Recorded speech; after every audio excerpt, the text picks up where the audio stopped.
Welcome to The Other Coast, a podcast dedicated to the Malifaux meta in Los Angeles.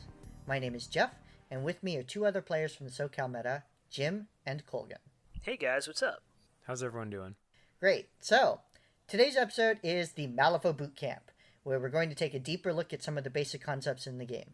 This episode is primarily intended for newer players, but it may be of general interest to any Malifaux fan.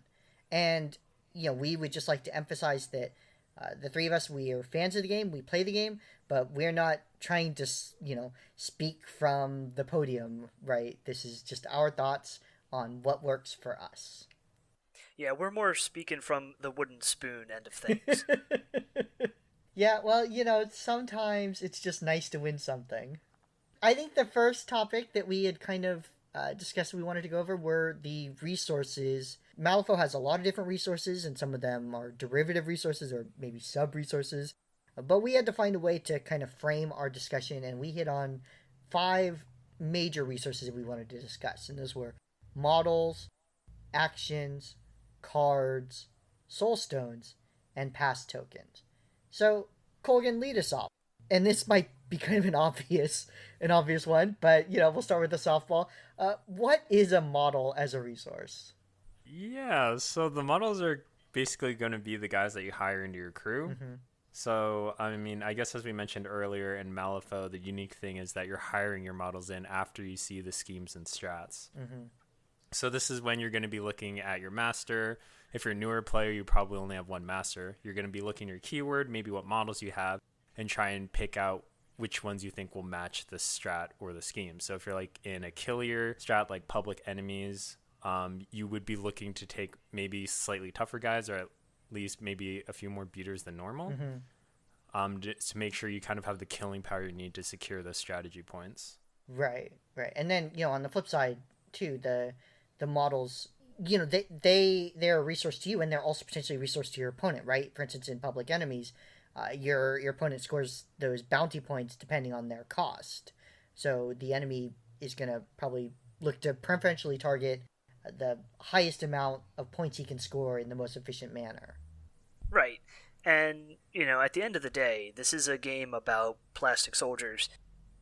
They're how you interact with the game at all.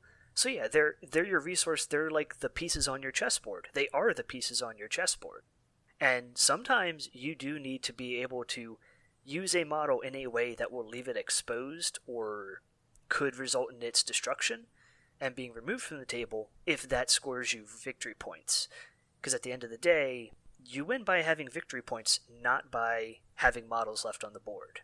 Right. So models are, the basic means by which you and your opponent are going to achieve or attempt to deny goals. And models, they're going to take their actions and they're going to move around the board using their action points. Well, they're not called action points in 3rd edition, but essentially, they're action points, right? So, Jim, how do you tend to think about a model's actions? When you get down to the math of it, because Malifaux is still a game, and you can math it out. Every model gets 2 actions per activation. Leaders get 3, Masters get 3 all the time. Henchmen, if they're your leader, gain a 3rd one. And every model can take a bonus action if it has a relevant bonus action on its activation. There's only 5 turns in a game.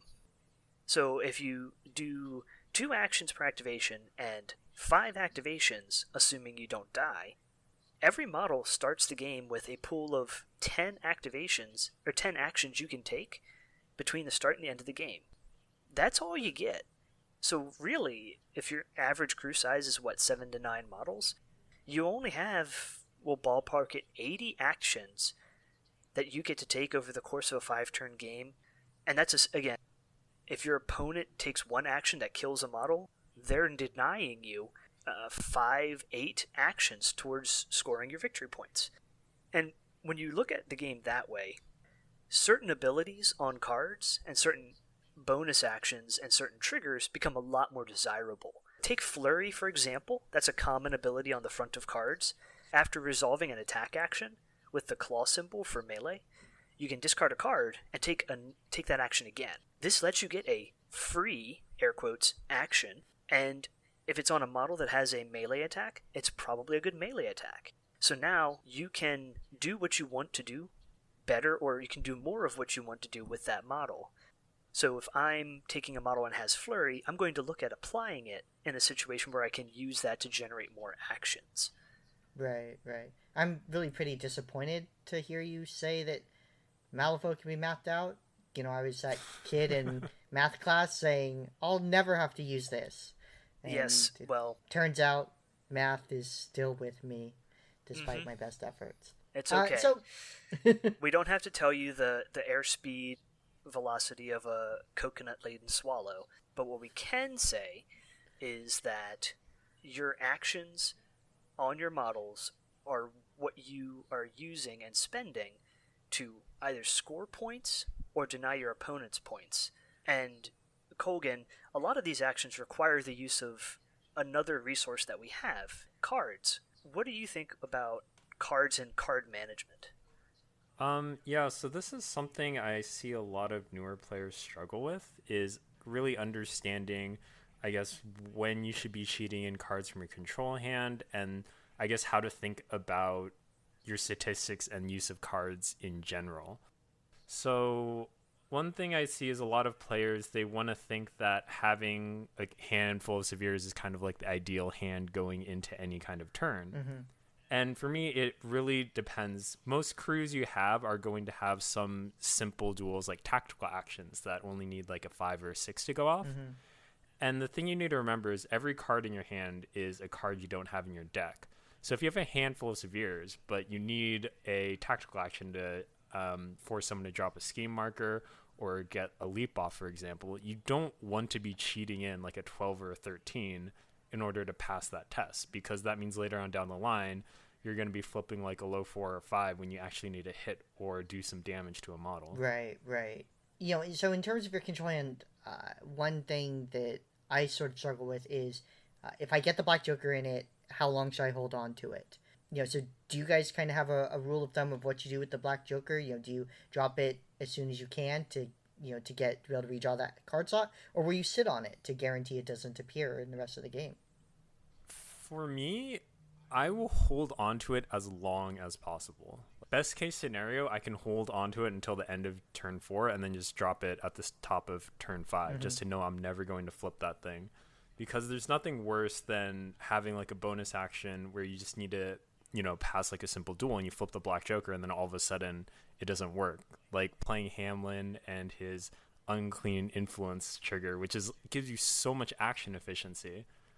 And it's like a 4 in order to get off. So like most of the time you're going to be able to ensure that you get that action off, but you flip a Black Joker and it's just gone. And because it's a bonus action, you've just lost that action for the entire turn. Right. Similarly, I like to hold on to it, but I don't like to hold on to it that hard. It kind of comes down to, am I playing a summoner? Because if I'm playing a summoner, or any model has a once per activation ability that's really central to how it plays. Summoners are the most obvious ones for that, but for example, if I'm in Bayou and I'm running Big Brain Bryn, who's going to artificially reduce the size of my deck with his Calculate the Possibilities, I would probably hold it longer. But if I don't, I'll hold it until like turn 3, and then I'll discard it. Because in my experience, you flip the most cards on turns 2 and 3, because that's when your crews kind of collide and any combat that's going to happen happens. Turn 1, you have a lot of setup, a lot of jockeying for position. By turn 4, most of the things that are going to die are dead, and turn 5 is again jockeying for those final points. Right. Holding on to it, because I do feel that having cards in my fate hand that I can use for those simple duels are very useful. To speak to that real quickly, you know, Malifaux does this really neat thing where they break the cards in the Fate deck into 3 categories of weak, moderate, and severe. And it's those blocks of 5, right? You have the 1s to 5 are your weaks, 6 to 10s are your moderates, and 11s or face cards are severe. You know, we talked about Flurry earlier. There's a lot of abilities in the game that require discarding a card. If I'm playing a crew that has discard effects, I love seeing weak cards in my hand. because I know I can discard those and not feel guilt. If I have Right. a beater that has flurry, and like I have my Mancha Roja, and he charges into somebody, and I have a 12 and a 13 in my hand, and I need that flurry to go off, I'm feeling real bad. Yeah, no, I mean, I could totally see that. And so, the control hand obviously sounds like an important resource. It starts with six for most people, sometimes seven if you have Arcane Reservoir. But specifically when talking about control hand size, there are some abilities that some people can purchase, right? Either you buy a model with Arcane Reservoir, or you buy, if you're an Arcanist, you buy the upgrade. How important is that seventh card? I mean, is that a reason specifically to bring something in, or do you see it more as an extra? I mean, I'm going to say that more often than not, I'll take the thing that has Arcane Reservoir. I think paying 2 stones for Arcane Reservoir on an upgrade in Arcanists is, I would do it every time. And when it comes to Bayou, one of my other main factions, I'll take Bryn if I'm if I'm playing a crew that has a lot of simple duels, like Somer, because I want to have that extra card in hand, and I'm also taking Bryn for other reasons in Bayou because he has a lot on his card. Right. Hannah in Outcast is another excellent choice for her cost because she brings Arcane Reservoir and the ability to copy actions. I can't quite think of, off the top of my head, a model with Arcane Reservoir that doesn't have something else really good going for it, unless it's a totem, Mm-hmm. in which case you're probably getting it for free anyway. Right, right. But I mean, you mentioned the Arcanist upgrade, magical training that provides Arcane Reservoir if you put it on a minion, and that increases your control hand by one. Would you also pay 2 stones as a Neverborn player? Because I know you do play Zoraida, primarily in Bayou, but I imagine you might play them in Neverborn sometime. Would you consider Ancient Pact, which lets you draw a card after this minion ends? So it doesn't increase your control hand, but it does draw a card. Are those the same to you, or are they different? And if they are different, is that difference distinct? Like, is that different significant enough to where it influences whether or not you would take it? That is a good question. I think with Zoraida it's a bit of a hard statement. I think for other masters, like I've dabbled in Euripides, and for him, Mm-hmm. I would take 2 Ancient Pacts because he has a lot of simple duels, and recouping those cards helps with those simple duel pressure. Zoraida has 2 Mm-hmm. hands of cards a turn because of her Threads of Fate, so she doesn't really Right. need 1 card on a minion. So what about you, Colgan? So for me, I definitely value Arcane Reservoir over Ancient Pact. One of the reasons for me is that Ancient Pact kind of can dictate your activation order to a certain degree. So if you're like low on cards and you're like, oh, I need to activate this guy to draw that card, but you might have another action that has higher priority. Whereas Arcane Reservoir, just at the top of the turn, you get an extra card. You're able to more accurately predict and plan out your turn. Mm-hmm. So having the card draw is definitely nice, but I like having that information up front when I begin my turn, so I have a stronger idea of what I can do and what I can accomplish. Yeah, so if Arcane Reservoir is so important, if I'm your opponent and I have Arcane Reservoir because I've listened to this episode and I know Arcane Reservoir is good, so I buy it and I just, I buy Magical Training, I stick it with my minions. Is that minion now going to die? Does he have a big old target on his head? Depends. Not to be all wishy-washy about it, but in the situation for Arcanists, which minion are you putting it on? If it's the never on the board Soulstone Miner, not much I can really do about that unless I'm playing the jury from Guild, or I'm playing Terra. If it's, a mole man for Marcus, yeah, I'm going to go for him. But I'm probably not going to go for him at the expense of scoring my victory points. Well, if your opponent has brought the Mole Man, the odds of you scoring all your victory points is probably pretty good. Poor mole man. I mean, I say that I'm gonna get stomped by Mole Men next game, but I mean, I think they're a strong candidate for the worst model in the game. That's fair. And their sculpts aren't helping them very much either. Right.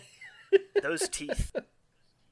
Yeah. So I mean, cards are obviously very important as a resource. They you can spend them right to do certain actions. They can also you can use them to cheat, right? To change the results, and you can cheat to succeed, or even sometimes cheating while you're failing can be useful to change the radius, the range of the accuracy tracker or something like that. So if you're looking to cheat, I assume you don't just cheat out the first duels that you fail, to avoid never failing a duel, right? Oh no, no. I, when you start your turn, I am of the firm belief that you're going to have actions that you either expect to go off or really want to go off, and those will be like your simple duels or your actions that don't require a flip at all. If it's a card that you need to flip and it's a simple duel, like a good example is a summoner. Summoners all have the ability to, shocker, summon, and those are almost always simple duels that require a specific suit. And if you have the ability to spend a soulstone with that model, a good use of a soulstone or a high card of that suit is to ensure that action goes off. Right. You're doing an action. Ask yourself, if I fail this action, is that going to prevent me from scoring points? If the answer is yes, then I would cheat to succeed the action or do something else to help ensure that action goes off, like taking the concentrate for a focus on an attack.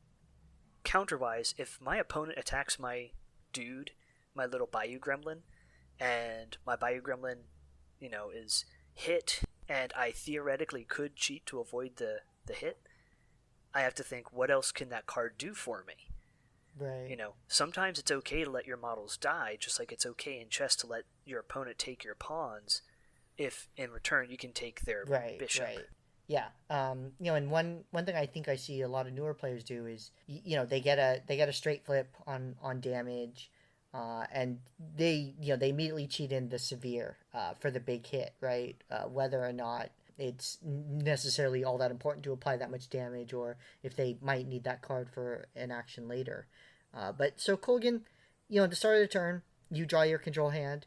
You see the 6 or 7 cards in your hand. At that point, have you assigned a specific use for every card in your hand, or to what extent does your control hand kind of guide what you want to accomplish during the turn? Yeah, for me, it definitely has a big impact on what I'm going to attempt to do during my turn. So usually going into a turn, I have more or less of an idea of what I want to accomplish in order to either secure, some victory points, or kind of deny or remove some of my opponent's models from the board. So looking at your control hand, I feel like dictates that. So having, of course, having severes in your hand is always great. But if I pull a bad hand and it's like my highest card's a 7 or 8, I'm not going to be looking to try and remove their models from the board, because to me, the strength from the control hand comes from the ability to kind of predict the relative success chance of any actions you take. So if I don't have a way to ensure I'm going to get a hit in, unless their model's already really low, or I know that I can afford to spend a lot of actions to try and remove that model from the board, I'm going to try and avoid engaging with them or forcing those fights when I feel like I'm at a disadvantage. Right. Like, how often, do you feel your expectations match reality? When you look at your hand and you're like, okay, I feel confident that I'm going to be able to, sort of ram through like this sequence, or these particular actions. Do you generally find that that's borne out, or is it kind of more haphazard? I feel like it's pretty borne out. So this is where, stat numbers and defensive numbers and kind of, just double checking with your opponent what their scores are becomes really important. Because if I know I have a 6 and they have like a 5, I know that if I have 12 in my hand, I can pretty much ensure a hit unless they have a red joker. And, if they have a red joker, it's kind of like, I don't feel, there's like a 1 in 54 chance. So I don't feel like that's something I'm necessarily planning for. That's a really, really important point you just made, Colgan. In this game, this is, I don't know the specific averages, but the rule of thumb has always been, at least to my understanding, average stat is a 5. 5 is the average human, 6 is above average. And this really bears out when you look at how the accuracy modifier is calculated and how the whole target number and opposed duel system works. Because like you pointed out, if you have two people and they're flipping cards and they have the same stat, like a 5 attack against a 5 defense, it's straight up down to what you flip. If I flip a 10 and you flip a 5, you now have to flip a 11 to beat me. Right, because the attacker wins a tie. That's jumping your category from a weak card to a severe card. So it takes you an entire 2 jumps of category in that instance to beat me. And for me, when I look at a model and try to figure out what that model is supposed to do, I look for the 6s. I look for the stats above 5, and that tells me what that model wants to do.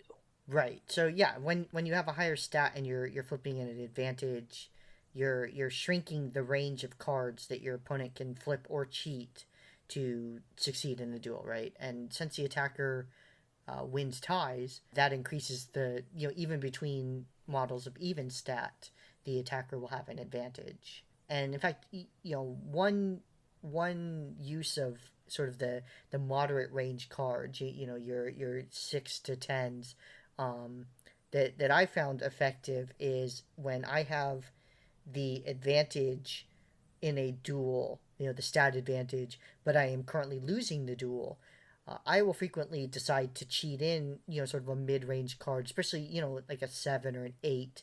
I will cheat in that card because I understand that with my stat advantage and as the attacker, since I'm winning, they need to beat me, not just tie.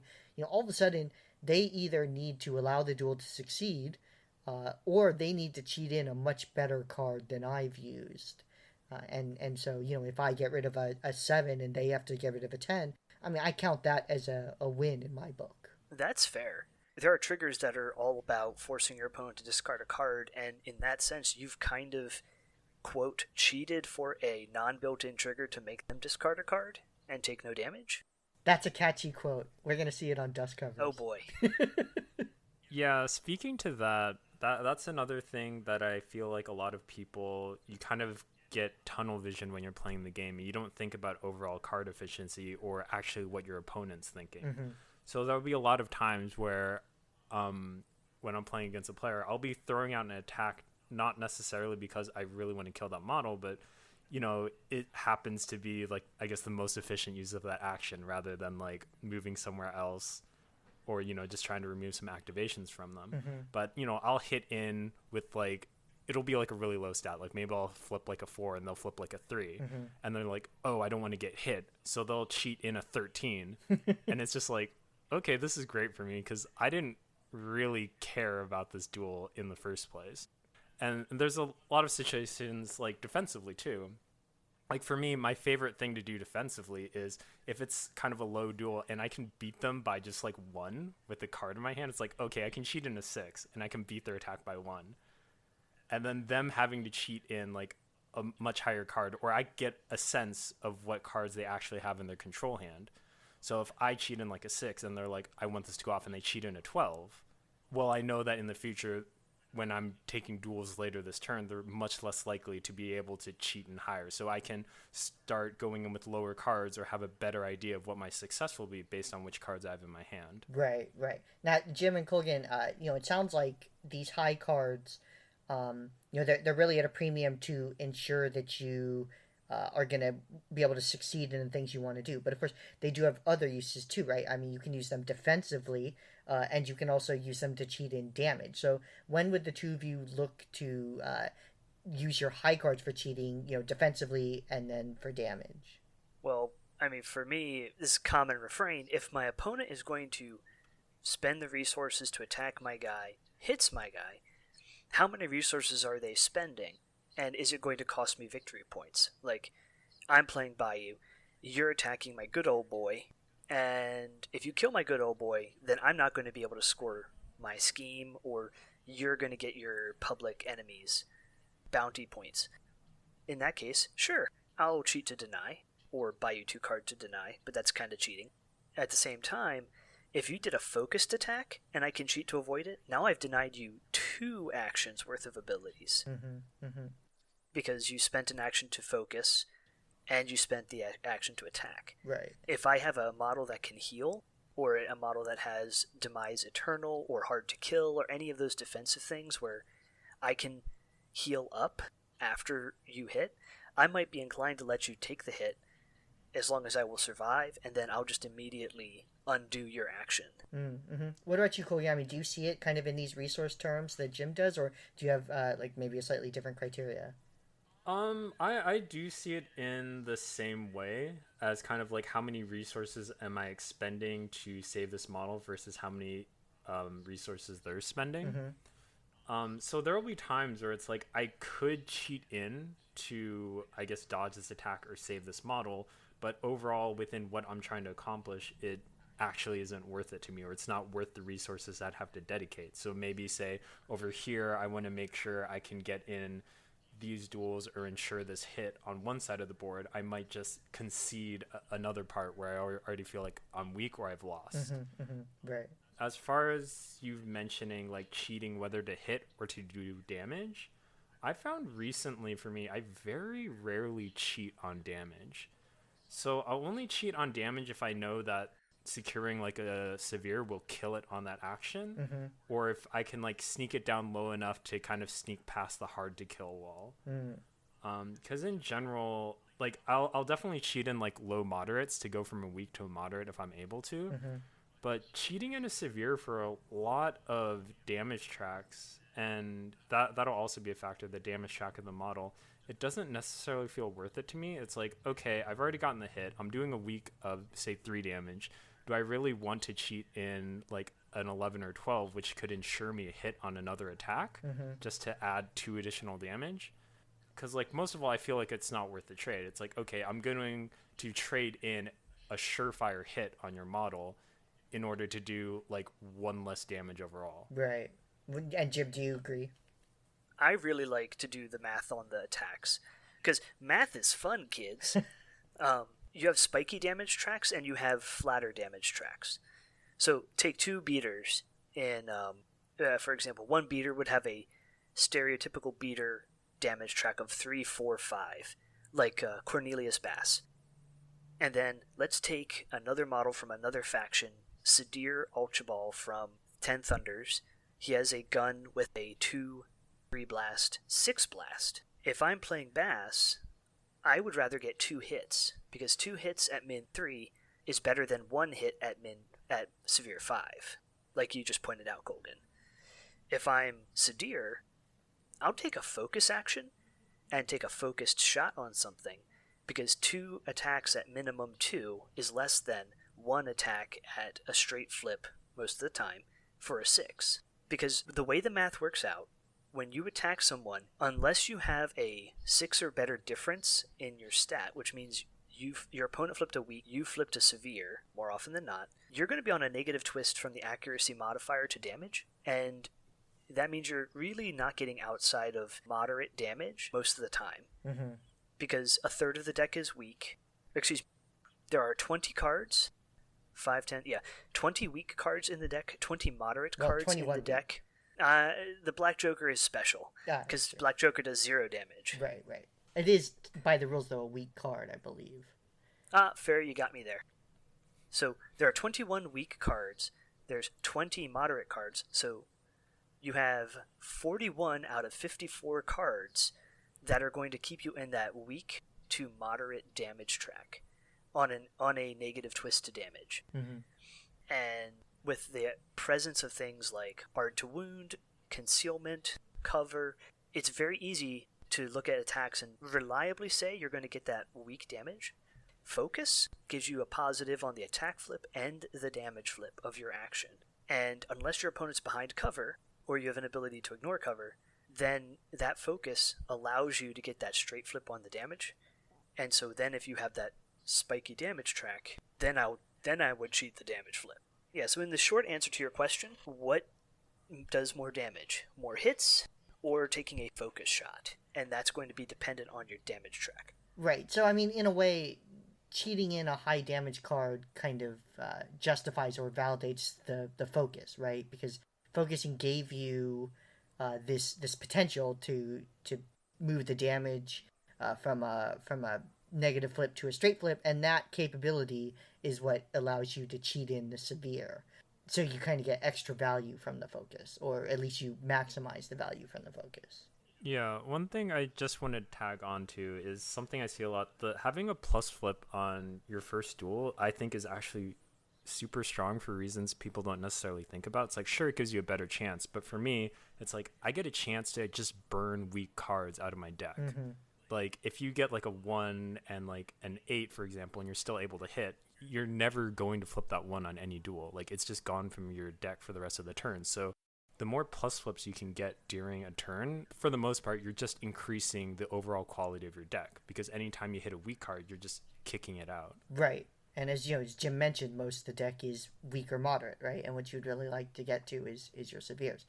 Now, it would be great, of course, if value is all that mattered, but suits are also a resource in the game, right? And oftentimes, especially for the summoning actions that you mentioned, you don't just need high cards; you need suited cards as well. So when you're looking at your control hand and you see the suits, and I feel like, spoiler alert, I probably understand the answer to this question is it depends. But when you're looking at your control hand, and you're trying to evaluate your suit use, how critical are those suited cards, especially the suited high cards, to you? Well, I mean, for me, when I have my crew, I have certain actions on that in that crew that are priority actions or priority abilities. So if I have, say, a leaping model and that model requires a mask for the leap, if I have a mask card that is of that value, I earmark that card for that leap. And I just say, I am not cheating this for anything other than that leap. If I have a summoner, and that summoner is expected to summon a card, or summon a model, I bookmark that. In Bayou, you have Ma Tucket, has an ability on her card, Horrible Hollerin', which normally it just pushes a person, but it has a trigger that allows you to give focus to friendly models in a pulse. That is an action that I would store a card for turn 1 when I have everyone clustered around her to get yelled at. Later turns, I might not earmark that specific card. Yeah, and I think this kind of builds off of what we were saying earlier. It's when you're a newer player starting out, I just recommend sticking with one list and getting your reps in. And part of that is, like, as Jim was mentioning, so you know which actions are priority and which triggers you want to ensure. So with like henchmen's and masters, you have a lot more leeway with actions that you want to get certain triggers on, because you're able to expend soulstones for those. So I feel like it's really for your minions and enforcers that you want to make sure that you're earmarking cards in your hand with those specific suits, because that's the only way you can ensure that you're going to get those effects. Right, right. Yeah, a good example for that are the enforcers. A lot of enforcers have neat, cool things that they do, but unlike Masters and Henchmen, they cannot spend soul stones to get those suits. Mm-hmm. Like you said, example being Forgotten Marshal in the Forgotten keyword. Mm-hmm. He is your summoner, and he has an unsuited summon. He's a good one to bankroll a card. And if you're learning your crew, you're sticking to your keyword, take a look at your cards, like when you're looking through them, see what your triggers do. Triggers that seem really cool, doing things like Onslaught, take this attack action again, is that built in? If it's an action with a built-in trigger, what are the triggers that aren't built in? What kind of variables does that action give you? Right. Because actions that have built-in triggers, you can always declare that one, but when would you maybe want to go for that other action? Or other trigger, excuse me. Right. Yeah, no, I mean, I think that's a great point. And, I think this is why listeners come to our podcast for the next level advice of read your cards, which, you would be surprised, but it helps quite a bit.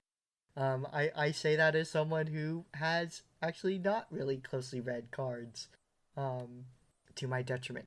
So, that sounds like a good segue into talking about soulstones, right? And soulstones are another resource in the game.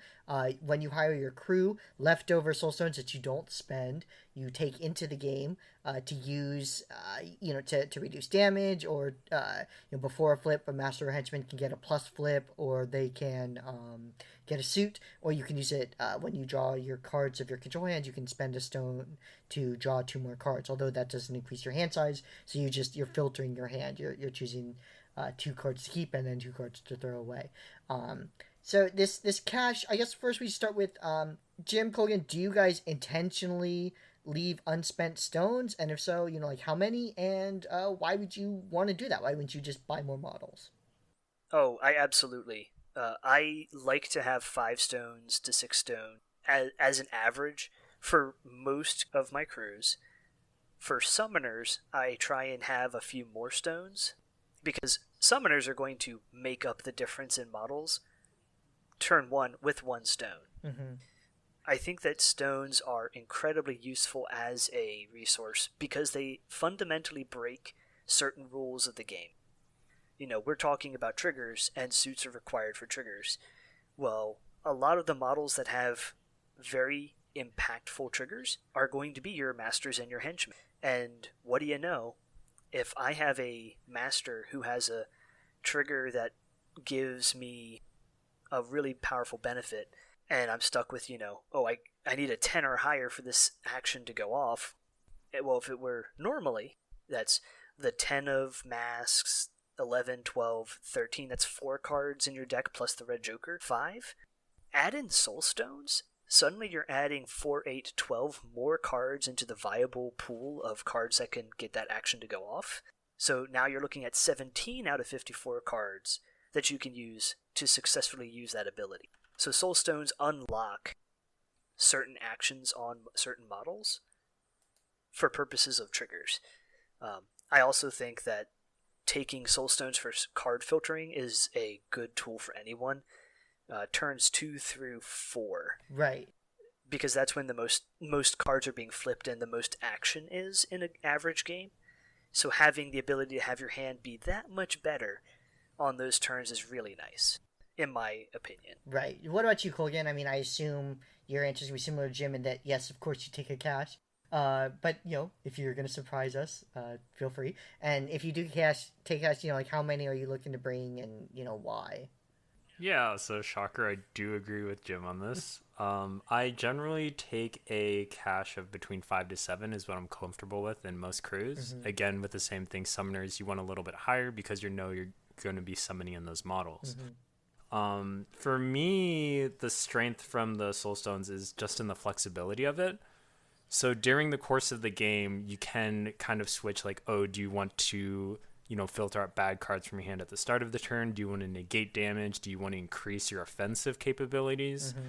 And it gives you a lot of options. And the other thing that I think is usually, when you're getting another model, you're getting a few more activations, but being able to prevent damage on your stronger models is a way of preserving activation. So like, okay, sure, maybe you can hire in another model and like your cash goes down to like 2 or 3 and you get, those additional 10 actions. But if the enemy's able to wipe out, your high cost models at like the end of the second turn or the top of the third turn, and you don't have the soul stones to try and keep them on the table longer, you're losing that advantage that you bought into at the beginning of the game. And you're not necessarily able to recoup that cost. Right. No, that makes sense. So you both kind of mentioned 5 as your starting point. When would you look to go less than that? And I mean, would you ever go 0 and maybe rely on the various models or abilities that generate stones over the game to kind of make up not having a cache? I would go lower if I have models that make stones. Mm-hmm. So for Bayou, if I took Ma Tucket and I took 2 soulstone miners, Mm-hmm. I'd go to like 2 stones. So she has enough stone that gives her enough stones to either card cycle or try and get that ram in hand to get that action that's a priority action turn 1 horrible hollerin'. Mm-hmm. And then she can recoup the rest over the course of the game with the soulstone miners. I will also go low if the master if the crew I'm using does not have a lot of mandatory triggers. So a good crew that I can think of for this would be Wong, or the Whiz Bang crew. Mm-hmm. Wong himself, he doesn't really have a lot of triggers that I am hell-bent on getting off, because a lot of what he does is simple duels that impact his crew, or put out, shockwaves, which shockwaves are okay, but they're not the best thing in the world. They have their place, but because it's something that inherently your opponent has control over the outcome, I find Wong, I'm not really going to spend a soulstone on his Fizzap if I know my opponent can just spend a 6 out of their hand and deny me that resource. Right. So for Wong, I'll go like 3 stones just to be sure that I can get the moderate cards I need to pass his simple duels or pass the target number for his shockwave attack. But he's not stoning for a trigger. He's kind of durable, and if he dies, oh well. That's what he does. That's what Wong's keyword does. They die. Maybe they score points. So, Colgan, how often does your enemy's crew kind of influence your soulstone selection? And I preface that by saying, just yesterday I was talking to another player from our meta, and he was telling us about a game where you were playing Hamlin, and he put the Arcanist upgrade that lets you soulstones onto his ice golem, and he just smashed rats for soulstones all day. And maybe in that situation you might feel more comfortable running with less stones because you expect your enemy is gonna has the conditions that will allow you to generate them. Yeah, in cases like that, I could see definitely going a bit lower if you're banking on being able to generate them throughout the game. I think in general, it doesn't affect my decision too much, because normally when I'm thinking about how many stones I have in my crew, I'm thinking about what actions I want to take and what I want to do throughout the course of the game. If I'm able to generate more stones during the game, that's just kind of like, an extra bonus for me. But it's not something I generally like to bank on. So I might go maybe a few stones shorter if I think I can generate a lot, but for the most part, the opponent's crew doesn't affect my decision making. Got it. So, one thing I've actually noticed as we talk about actions and cards and now soulstones is that both, Jim and Colgan, both of you look at these resources in terms of what you can achieve, and you don't tend to look at them too much relative to denial of your opponent. And I'm not saying that, you're not going to effectively use your control hand for denial. But I guess my question is, when you're looking at these resources, before the game and at the start of the game, and even at the start of the turn, it sounds like the primary consideration is what you feel you can achieve with what you have to work with. Would that be accurate? I would say so. I just want to take a point and say the reason I focus on what I can achieve is because that's everything I can control. The minute I have to attack an opponent's model, my opponent gets a say in things, and I generally find it that my opponent is going to not be cooperative with me taking their model off the board. They're probably not going to be very make it easy for me, unless they can't make it difficult for me. But since I assume that they're going to do their best to stymie me, I'm going to find that it's best to plan for what I can control. And when it comes to denying points, if denying points comes from me leaping into a position to be in range and line of sight of a breakthrough runner, I can do that and my opponent can do very little to stop. If it's I need to kill his soulstone miner, well, now he can try and cheat a card to put me on a negative twist to damage keep me on that negative or whatever. It's why I find schemes like Vendetta very difficult, because in order for me to score points, my opponent has to cooperate. Yeah, so I'm kind of in the same place. When I do think about what I can do, I'm generally starting with actions that I know will 100% succeed because the opponent isn't going to be involved in them. After that, I do think about denial, and that is kind of how I gauge out the use of my resources and the control hand.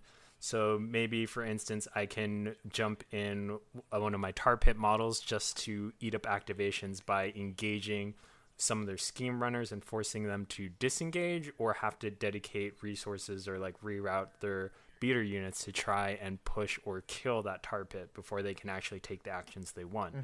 Yeah. Okay. Yeah. So it sounds, it sounds like denial is maybe, everything in Malifaux is situational, but it sounds like denial is, really more situational, I guess, for lack of a better word. Yeah, for me, it's normally like a secondary thing I'll be thinking about, because obviously, if you can deny points to your opponent, you want to be going for that. But I feel like in situations, it'll be a question of, do I want to score a point or do I want to deny my opponent that point? Gotcha. And Yeah, there will be times in games where I will just completely concede and like, all right, you can score. I'll let you just score your scheme because I know what you're going, but I don't want to commit the resources there. Hmm. While I'll just make sure I can secure these strategy points and hopefully deny you something somewhere else. Right, right. No, that makes sense. Okay, so let's hit the last major resource we want to talk about, pass tokens. Now, pass tokens didn't exist in second. They were introduced in third as they were meant to answer the problem that second had, which was at the end summoners dominated the game because what they did is they summoned kind of these throwaway models and they forced you to activate your good models while they activated throwaway models, and then once you were completely spent, they would activate their real models and just stomp you and win the game. So pass tokens allow you to pass, to refuse to activate a model, and instead discard a pass token, and then your opponent has to activate a model. Alternatively, pass tokens, as you don't spend, become bonus initiative for the next turn. So they help you win the initiative flip, which you can then either decide to go first or to make your opponent go first. And so Colgan, for the unlike the other resource types, pass tokens they kind of sound, I guess, a little less flashier, or maybe even dare I say a little less important. Am I wrong? Are pass tokens actually more useful than I appreciate? For me, I think pass tokens are definitely very important to the game. Mm-hmm. So one of the big things that I think takes a long time to kind of understand for newer players is the idea of activation control. Mm-hmm. So where you're applying pressure or where you can force your opponent to respond to certain actions. So for me, the use of pass tokens will change throughout the course of the game. During the first turn of the game, if I have some pass tokens because, my opponent is running kind of more like a horde crew, Mm-hmm. I'll generally just burn those pass tokens to force them to try and move their models to try and get an idea of where in the map they're trying to control and possibly what schemes they're trying to go for, or if it's a strategy, like which objectives they're moving towards, so I can respond appropriately with the models on my side. Right. So then I guess on the other turns you look to use them more for initiative. Yeah, so generally in most games, I feel like turns 2 and 3 tend to be when you're actually skirmishing or fighting with the opponent a lot. And a lot of these times, getting the first activation of turn means you're actually able to kill one of their models and deny them actions for that turn. Or, I guess for the rest of the game if you kill the model. So being able to increase the chances of winning initiative is very important. And also just being able to maybe force out a high card from your opponent so that they can win initiative and try and squeeze out the last few actions from their dying model. Right, right. So, as someone who plays Hamlin and, potentially maybe giving a lot of these tokens, are you too concerned with that? And, when would you maybe look to, trigger mindless on these rats so that sure they can't act when they come out, but they don't give a pass token. So in terms of Hamlin, I've actually found I don't worry too much about the pass tokens because I feel like it hits like a breaking point. At some point, like the difference between like 5 and 8 pass tokens is kind of like I'm gonna lose initiative anyways. Right, So, right. as far as when to use mindless, I found that in most of the games I've been playing recently, I haven't been using the just a rat ability that Uh much. huh. I prefer to, if I don't feel like I'm pressured to act in a certain part of the board, I'll just have that rat like run in and just screen or block movement for my opponent. So I guess it really depends, as always, how the flow of the game's going and where you feel there's kind of pressure for you to act. Right. Because, even if I can just activate someone else and eat one of their pass tokens, I guess unless I'm playing Yoko, I don't feel a huge need to try and chip into their pass token pile. And I'd rather just maneuver those rats to bleed as many resources as I can from the opponent. Yeah, that makes sense. So kind of what I'm getting from the discussion is that Malifaux is kind of a zero sum game when it comes to these resources, and you're trying to maximize the value you're getting from your own resources and minimize or even entirely deny the value that your opponent is going to get from their resources.